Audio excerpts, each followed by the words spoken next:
All right, good morning, everyone. I'm with Dr. Jenna today, and we're going to be talking about rewiring your brain, the dopamine overload to divine identity. So, thank you, Dr. Jenna, for coming today. Yeah, this is great. Thanks for having me. So, before we dive into the science, what's the funniest or strangest myth you've heard about the brain and addiction? Ooh. Well, probably, I don't know if it's funny, but it's the idea that we can't change the way that we think. We're kind of fixed. So I think a lot of people don't realize how flexible our mind and our brain actually is. So I feel like that's kind of a common myth that nobody realizes. Like, you can actually retrain how you think. Like, that's actually possible. So I don't know if that's funny, but that's probably the biggest thing that I run into. Yeah, there's a common idiom that says you can't teach an old dog some tricks, and you're challenging this by saying, no, that's just a myth. It's not right. It's not right. In fact, my motto for what I do for my business is the mind is the strongest muscle in the body. Because I do believe it is the strongest muscle. What you think actually matters. And sometimes we don't realize the power of our own thinking. So yeah. What's that? You don't think it's the quads? Although I've been recently reading that our leg strength is directly correlated to cognitive function. So I'd like to know more about that. Okay. But I haven't done enough research personally to know. I just kind of see it come across a lot of the feeds that I follow. So it is important to have actual muscle too. Yes. Okay. So when many men think addiction is just a lack of willpower, how would you bust that myth right out of the gate? Well, I don't think it has anything to do with willpower. I think it's the kind of the circuits that our brain gets accustomed to, and it relies on that. And like you mentioned in our topic, addiction is that repetitive feeding of that. And so you really have to break that cycle for that addiction to change or to stop. Or and even simple things. We talk about, scrolling on our phone and whatnot, but all those behaviors, when they're repetitive, can become an addiction. So I think the biggest myth is like, hey, how do you change that cycle, divert that cycle? It's not willpower. It's like you have to kind of starve it, so to speak. So change the circuitry of your brain, not just some form of wishful thinking. Mm-hmm. And so can you explain in plain language what happens to that circuitry, like in the brain, when someone is stuck in addictive behaviors?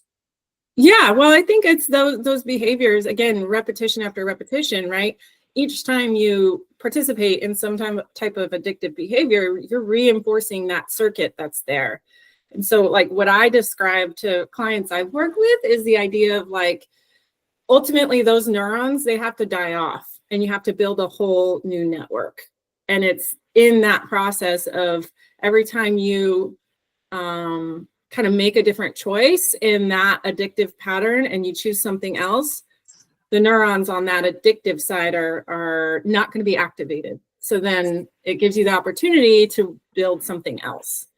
So I think the biggest thing that I see and would say is like, if you're wanting to change behavior, you kind of have to slow down that process. And even just something as simple as like a pause, like pausing and allowing your brain to make a different choice can be so powerful, because that addictive behavior becomes kind of automatic for a lot of people.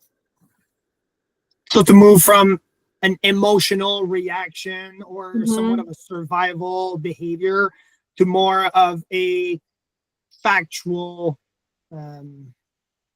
understanding when you pause. Is that what you're saying? Yeah.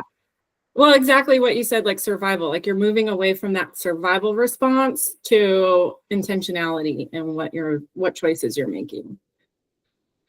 Have you seen certain behaviors, such as maybe sports or even work, become Mhm. an addiction for some people? Oh yeah, sports, work, performance in itself, the results.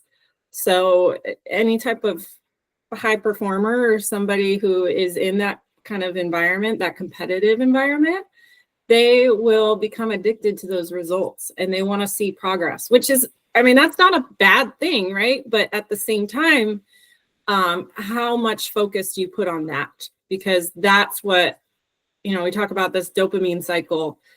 That's what's feeding that addiction, is when I can only focus on those results. And then what happens when I don't get those results? And now I lost my motivation. I lost my desire to do what I was doing because I didn't get the outcome that I wanted. So I think whether it's in sports, whether it's in, a job, a career, it's like, how much emphasis do you put on those results? You've got to kind of counteract it and balance it out with the process as well. So if it's a bit more balanced, then it does not become somewhat of an addiction. But if it's just straight focused on the outcome at the point where you are disregarding anything else in your life that could be healthy, then that becomes that addiction. So that's how people can recognize, these high performers can recognize that addiction is now unhealthy. Yeah. So why would it feel so rewarding at first, but then eventually leave those people or men feeling empty and trapped? Yeah. Well, I think it's because, it's like with anything, you start out getting the results that you want, and then typical, like, for example, even when we work out and we go to the gym, we're going to hit a plateau, like naturally. Like that's just, you're going to see results, and then you hit that plateau and everyone thinks, oh, because I hit that plateau, I need to stop what I'm doing. Or they push harder and they drive even harder, and then they want more results. And so it kind of becomes this, I would say, probably pretty gradual process to getting to the point of calling it an addiction, right? It starts out slow. It starts out as something that's small and you like the way it feels. And that's exactly what dopamine does, is it's that reward center. So you're introducing a positive reinforcement for that behavior, and then you want more. And so you go after more, and then it gives you more reward. And before you know it, it's kind of become all consuming. So I think it's like becoming mindful in that process of doing things, of how much are you letting those results control your own choices. Closer to the sin of greed, in a sense. Mm-hmm. So is there a difference between the reward system that we're getting from a quick fix dopamine, or like to the difference of a long-term reward? Mm-hmm. Well, I think like dopamine in itself, it's not a bad thing, right? It's the way that our brains work and what keeps us motivated. But I think at the same time, it's like, where is that fix coming from? Is it coming from something that is short term, that is temporary, that is fleeting, right? That fluctuates and ultimately is going to leave us empty at the end of the day? Or is it coming from something where there's a lot more invested into it, as far as the growth possibility that's there, right? If I'm looking at, I'm going to go and eat a cheeseburger, and maybe that satisfies my craving for 30 minutes. But like afterwards, I feel terrible after eating something like that, and I regret that decision, right? Like, is it the payoff? And that's what I think you kind of have to look at. Is it the payoff of that 30 minutes of eating that cheeseburger and enjoying it in the moment, or the longer term of my goals and how it made me feel, and I'm trying to lose weight. And you kind of have to compare those things and look at like, which one do you want more, So I think there is a difference in what type of, dopamine hit you're getting, if that makes sense. Which is based on the emptiness. So does it leave you Yeah. empty? So for example, an athlete that trains for a 6-week cycle, but understand that at the end, there is this cheeseburger reward, would still have a healthy dopamine hit because he understands that this is the time to get this burger.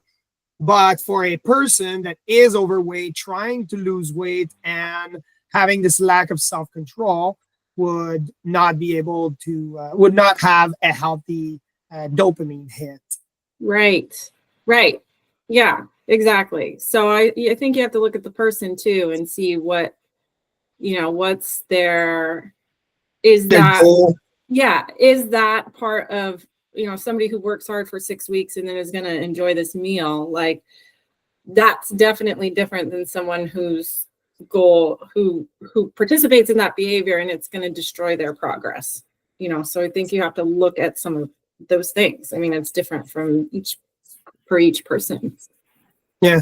In terms of changing those habits, changing these behaviors, and in terms of neuroscience, can you tell us more about the brain function and how it would rewire itself? Because the brain is somewhat, we talk about plasticity, or how it can change and it can rewire. What's the most hopeful truth you've seen in work about recovery, and how does it work in terms of rewiring it? Yeah. Well, with rewiring, I think, again, it's repetition. And I say it's like mental reps. Like, you really, just like you train your body, you go to the gym, and I always describe it when I work with clients. Like, you don't go to the gym and do 10 bicep curls and walk out with bigger biceps. Like, it's the same thing with our mind and trying to rewire and make those changes. It takes mental rep, like over and over again, mental reps. And so each choice that you face is an opportunity. It's a rep for you to be like, okay, what am I trying to build here? And if I'm trying to rewire and make changes, and I have to make a choice that aligns with what that is. I had one client I worked with where he was trying to lose weight and be healthy and do all these different things for, just he was a dad, he was a father, he was trying to be, healthy for his family. And he said that every time he opened the fridge, he would hear me saying, just pause. Like, because it's in that pause that you can then allow your brain to make a different choice. So it's kind of allowing each of those choices are a rep that you're getting to rewiring that part of the brain.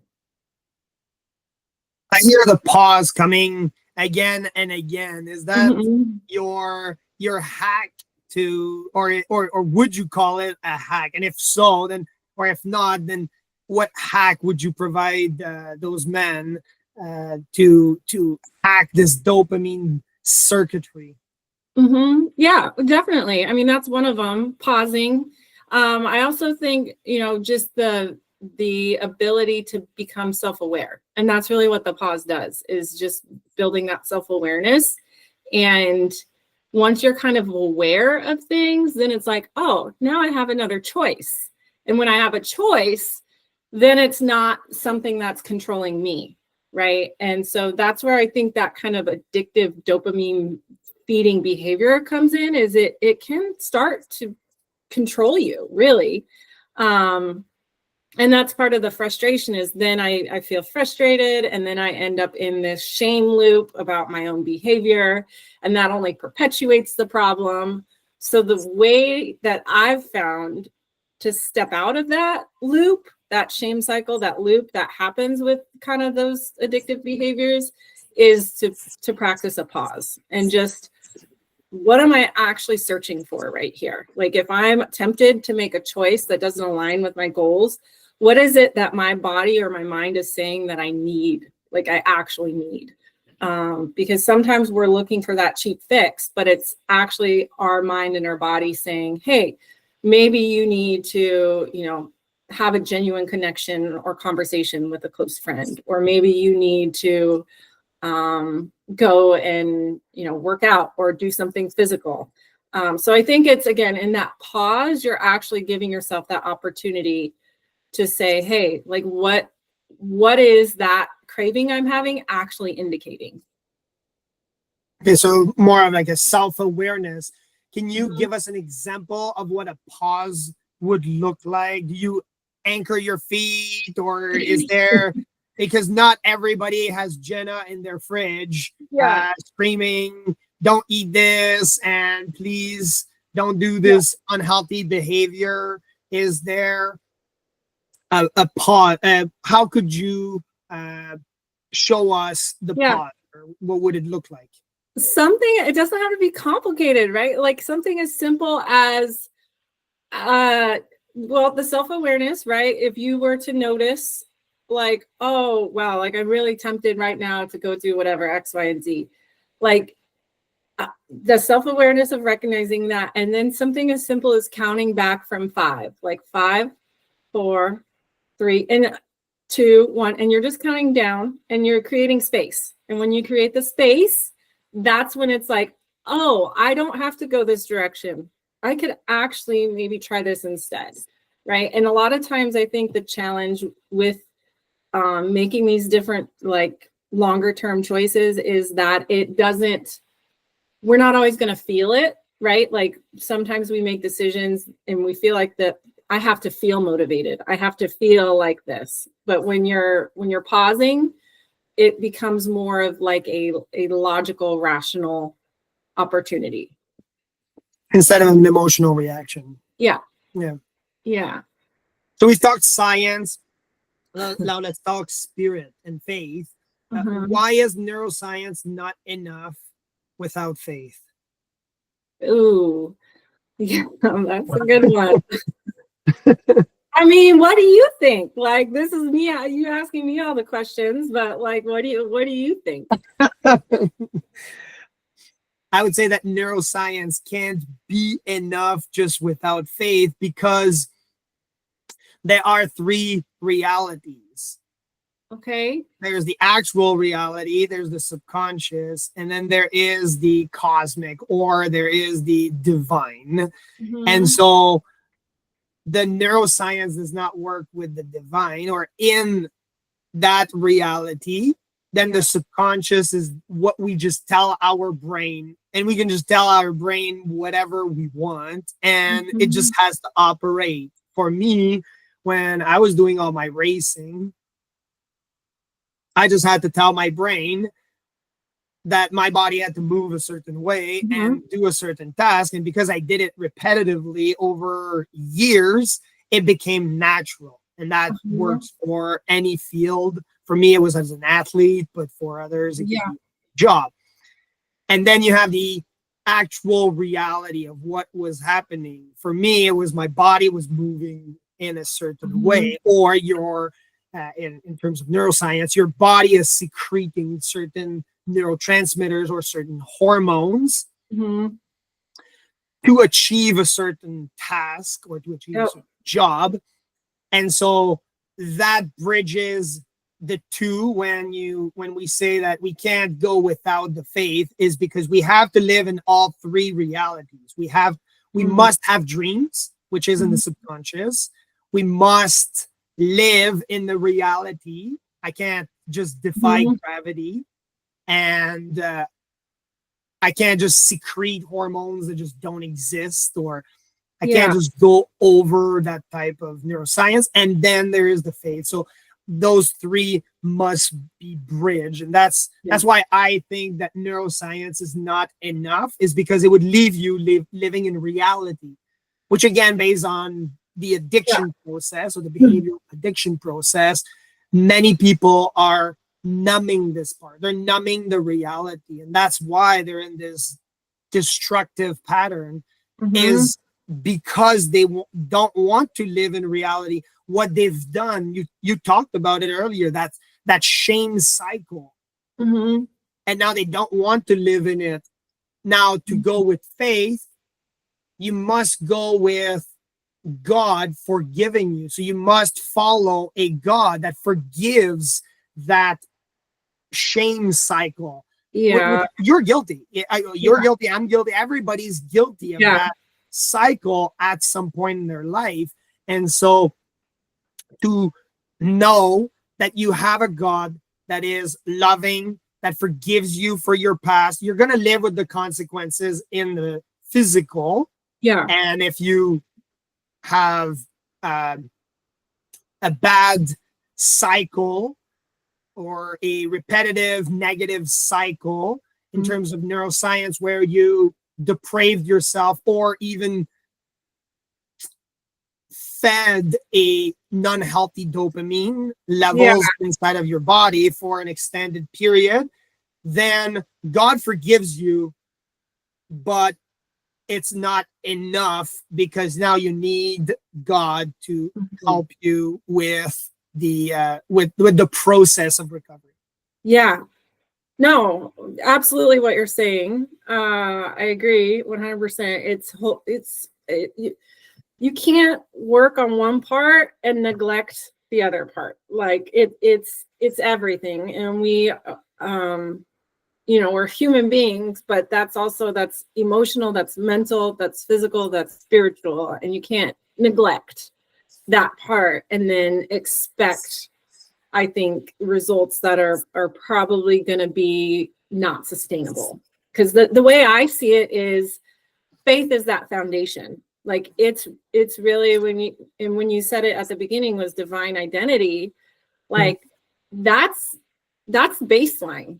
Like we get so far, I mean, we're conditioned from the time that we're kids, right? When we're growing up and it's like, hey, you got an A on that paper, good job. Like, and then you start competing in sports and it's like, oh, you won the game, good job. Like we are so conditioned for an identity that is not oriented towards God. Like it's oriented towards everything else outside of ourselves and neglects the fact that who God says we are, right? And what he says about us. And the fact that that is our foundation and that is truly our identity, but we drift far away from that. And at least for me, of what I'm finding out now, I'm like 40 years old and just figuring this out. Like it's my worth and my value is in that. It's in that divine identity. It's in who God says I am. And it's not in these other things that I'm doing or trying to do or my performance,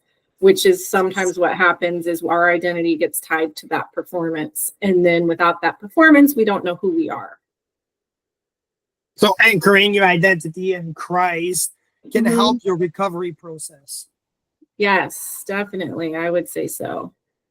I mean, that to me, that's the start. That to me should be the starting point, the foundation of it. The foundation should be to have faith in God.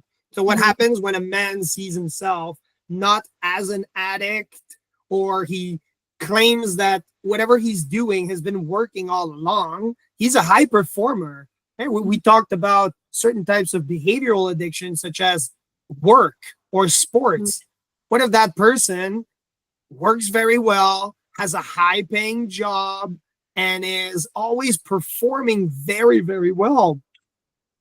They're not seeing themselves as an addict.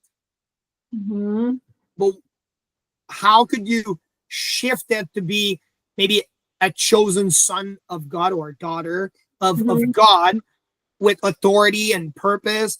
Is there somewhat of a shift, or is it a correlation between the two? Yeah, well, I mean, I don't know, maybe you've seen this, but like people have to, there has to be a desire for that, I would say, in the fact that seeing what they're doing right now is not optimal. And I don't want to say like there's a lot of people out there that they're like, it's totally dysfunctional, but they don't want to change. They're like, I'm performing well, I'm getting results. Why would I do anything different? So somebody like that is going to be challenging to be like, hey, you should really like put God first and make that a foundation. Like they're not gonna, what they're doing is working. So why would they really change? So I think they're providing for their family. Yeah. high-paying job. They worked very hard for it. They have a good, maybe it's an education, or maybe they were an entrepreneur and they made lots of money. So they're doing very well according to the world. Yeah. And that's exactly it. It's the world, right? It's the currency of the world. And that is not sustainable long term. So I would say, hey, like, this is where you're at right now. You've had success. You are successful, but is that sustainable? Is this what you really want? Is this trajectory that you really want for you, for your family, for your children? And really evaluating that. And if they're open to maybe looking at that, then there's some questions that they can ask themselves. Like, is this providing the meaning that I want? Because a lot of times there's not the depth and the purpose behind it.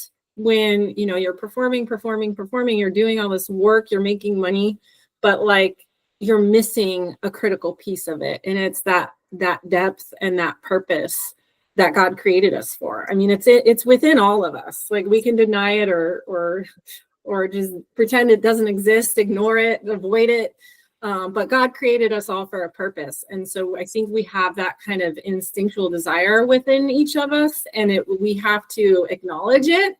But for a lot of people, it's scary to acknowledge it because it means potentially changing my comfort zone and making adjustments to my lifestyle. And change is scary for people. So a lot of times we just continue in life in our dysfunctional cycles because that's what's comfortable. So how does rewiring the brain, because many of our listeners are leaders, CEOs, professionals, like husbands, fathers, how does rewiring the brain and walking in divine identity, or you mentioned purpose, transform the way these men leads at home, at work, and in their faith or communities that you've seen? Yeah, well, I think it's rewiring is essentially like who is leading your life? You know, is it you? Are you in the driver's seat, or are you taking, you know, God into consideration in those steps? And so I think when we get so far away from God and we kind of neglect that part of it, then we start to put ourselves in control. And I think that's a dangerous place to be, because we could lose it. Like, life can change in a moment, right? And so I think you have to come back to, what is the impact that I am making on my children, on my family? Am I leaving a legacy, or am I just out for myself in this pursuit of whatever it is in life? So I think it's looking at some of those opportunities to rewire, right? Each choice is a mental rep, and each choice you make that supports, hey, this is my vision, not just for myself, but for my children and for my family. I can begin seeing the bigger picture, and that's where you kind of let go of that quick dopamine hit. I don't know if that answers your question or not, but How do you know that a person is in their purpose versus just operating in high performance? yeah. Well, with purpose, at least in my own personal experience, I would say you can operate in high performance, but you're never really fulfilled in what you're doing.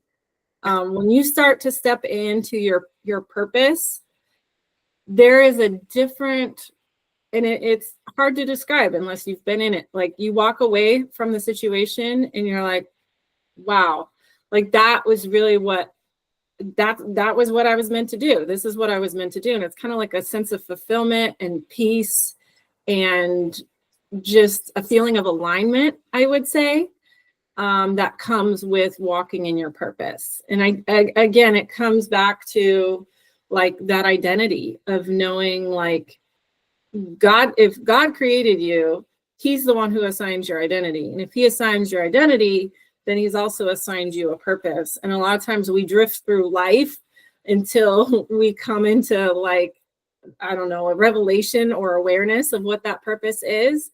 For a lot of us, like, we don't realize what it is until, you know, we've already gotten married or gone to college or made life choices that kind of commit us to something. And then once we start to realize maybe God is taking me a different direction, like it can be a total shift of changing careers, transitioning, when you really want to start walking in that purpose, and that kind of becomes the priority for you. Sometimes we have to make life changes. And so, yeah. So, I mean, I don't forget what the question was, but I think it's important to know, like, there's a sense of peace and fulfillment when it comes to walking in that purpose.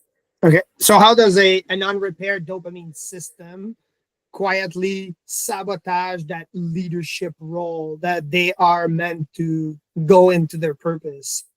Yeah.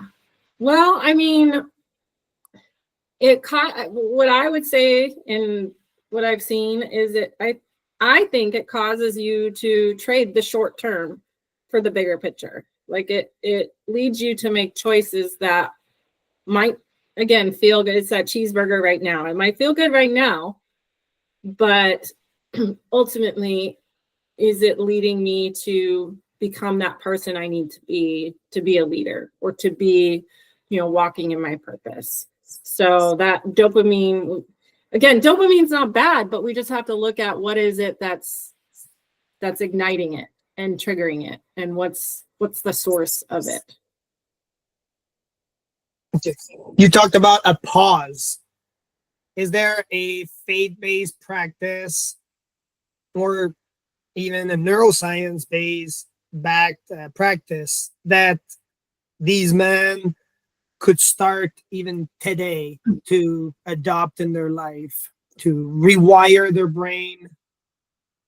Yeah. Well, I mean, what I've, counseled a lot of clients on is, and this is in Christian faith-based counseling, where the client is obviously they're wanting it and open to it. One is the idea of prayer as in that pause. So if you have, a specific prayer or something, you kind of almost using that as like that inner dialogue, self-talk for that moment. Because in that pause, you're going to have thoughts. You're going to have thoughts that are going to tell you, no, you don't want this, right? It's like that little battle that goes back and forth. So, like, yes. So that prayer is kind of like an alternative to that self-talk. And ultimately, it's like each choice is, when you're pausing, okay, I'm surrendering this to God. Okay, God, take it. Like, this is beyond my control right now, right? So whatever that looks like could be different. I have some that have like certain scriptures, certain Bible verses, things that are helpful for them. Again, that kind of replace that self-talk. So it could be something as simple as one word, one Bible verse, one phrase that kind of helps reorient them in that moment. And can you give us a before and after picture, or even a story of someone, without names, who went from a dopamine-driven chaos, this life where they were not heading their purpose for sure, and maybe it was a high performance person, and now they're living in their the divine identity and moving towards God. Do you have one of those stories, or?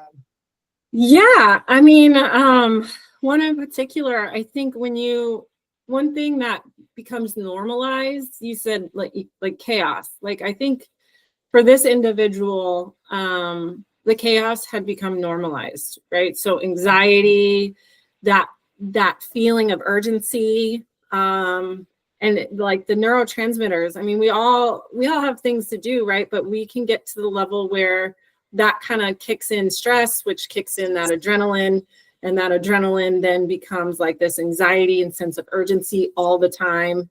And so this one client that I had kind of had that going on, where it was like these things would come up and he would just spiral out of control with like anxiety and chaos. And that had become normal. So in a way, from a neuroscience, neurotransmitter level, like his body had become addicted to some of those chemicals that would be released anytime he would end up in those anxiety cycles. So for him, it took, I don't know, 3 to 4 months of actively, intentionally, when he felt that, pausing and becoming aware, and then again making that different choice. So for him, it was prayer and scripture that he kind of used in that moment to divert those thoughts. But just the awareness of it alone, of it like, oh, this is happening right now. Oh, okay, now I'm aware of it. Now what do I want to do instead? So it was actively practicing that. And so for him in the moment, the prayer and the scripture, breathing. I know you mentioned, I think in your book, like breathing, just taking an active, like deep breath, expanding that diaphragm, right? You're allowing your nervous system to shift away from survival to like a grounded state. So if you have to take a deep breath, that's what he would do if it was that bad. Take a deep breath. And then he could make a different choice. And each time he made that different choice, eventually he got to the point of recognizing this behavior for him and being able to say something as silly as like, nope, not today. Like, I'm not playing that game today. I'm not doing that today. And he would recognize it, call it out, and move on. And it just became easier and easier for him as time went on. Okay. For all of these high achievers, these high performers that don't want to see themselves as addict because they're contributing to society, they're contributing to their entire life. Yeah. What results have you seen with them? With maybe the pause, or what advice would you give them? Because they might not be willing to even acknowledge that there's a problem. Mm-hmm. And maybe stop and pause and maybe have a change. So have you noticed that they get better with performance because, or do they get worse? What have you seen in your practice? Well, yeah, I mean, anytime there's making a change, sometimes there's a like a transition period of things adjusting and shifting, and it's going to feel like maybe taking a step back, but in the long term you're actually taking steps forward. So it is that, are you okay with that, mentally prepared for that? Like, hey, this is we're doing a 180 here, and if we're doing a 180, like, it's not going to be perfect. And that's a problem with high performers, is they want perfection and they want it to all look pretty all of the time. And the truth is, like, when we're making changes that are for our long-term, big picture sustainment process, like, it's going to be a little messy, and that's okay. And ultimately we take that, we accept it, we hold it, it's fine, because I'm pivoting, I'm doing a 180 for making changes in my life. So it's kind of like mentally preparing for that period of time. Okay, so you're saying that it's like the market, pretty much, where you're investing long term. There's going to be some dip in the market, but eventually it's going to grow and your investment is going to grow. And I'm not a financial advisor, so I just want to put that out there. But as of right now, the history has shown that the market is growing, but there's dips in the market. But eventually the needle goes up, because you're going to somewhat see it more as a long-term investment for your life. Yeah, exactly. That's a good way to put it. In terms of scripture, what would you recommend the men, or do you have a personal scripture that either you use with your clients or that you use in your personal life? Yeah, I mean, I don't have a specific one. I kind of have this, for me personally, accumulation of different Scriptures that I will literally on my tough days just kind of declare them, and it's a lot of the promises I think that God makes. So like, I am more than a conqueror, and you've heard these are all pretty well-known verses. Like, I can do all things through Christ who strengthens me. I am fearfully and wonderfully made. Like, I will declare a lot of those more empowering scriptures on those days where I really feel like, oh my gosh, I don't have what it takes today. Like, this is what I need, and just kind of declaring those. And I think it kind of becomes, again, like that self-talk that replaces a lot of my, maybe it's my own, I don't know, doubts or fears or whatever is there. But yeah, and then I always recommend like Psalms 91 is a good one, Psalms 23. If you're kind of actively having time to sit down and meditate on one of them, because I believe those are empowering. Psalms 23 specifically because it says like, I lack nothing, right? And sometimes we feel like we have to prove ourselves, that we have to perform at a certain level. And when you stop and you think, God already made me whole, I have everything I need, like, you kind of are able to reset yourself, at least for me. So that's kind of what I go to. That he's the shepherd, that he's in control. Yeah. Exactly. So for those guys that are listening to high performance, and there's always some dip even in their head that is telling them that they're not enough, they're a fraud on the inside, and they have to perform. What message do you have for them? I would say come back to the basics. Like, it's a matter of when you actually stop and hear yourself and listen to some of those things, you can see that is not the truth, right? And we have to look at what is the truth. And the truth is that God created you. He made you whole. You don't have to prove anything. You are enough as you are now. And like, so I think it's when you can recognize like that voice is not, that came from someone or somewhere else, that was not what God intended for me. And so you have to be willing to like call that out. And I think so it's recognizing it and calling it out. So for men out there that are feeling that, like, again, pausing and asking yourself, what is the truth? Like, that voice that I'm hearing, or that feeling that I'm having, or that sense that I'm getting right now, is probably a lie. And I would say it's probably a lie from the enemy, and I'm not going to let the enemy win, and I'm going to choose truth over that.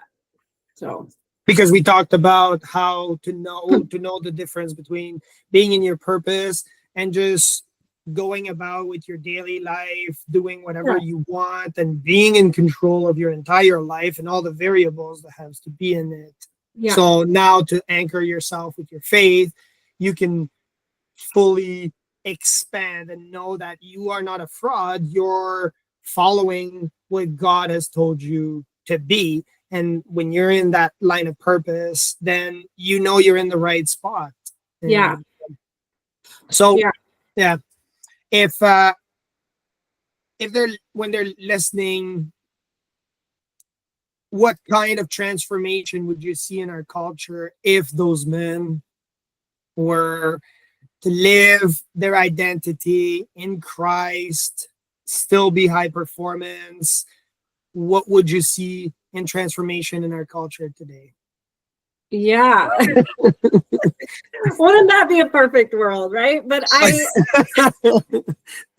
think, we lose sight of what it's really about, right? And for even those men that are high performing and are like, why would I really make a change, right?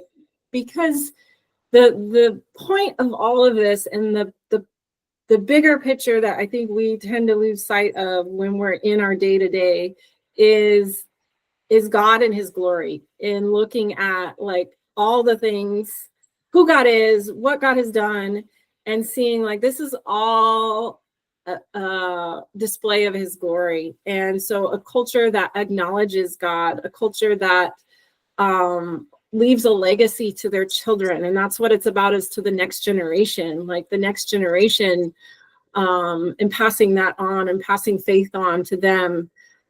So I think it would be a culture shift to really have men that lead and men that acknowledge that. That's yeah, that's that's exactly what we need in the world right now. Yes. Yeah. Yeah. So So I thank you very much for showing up today, yeah. and I'm looking forward to having you on another topic. For sure. Yeah, that's good conversation. You can talk more next time. You're talking the entire time. Perfect.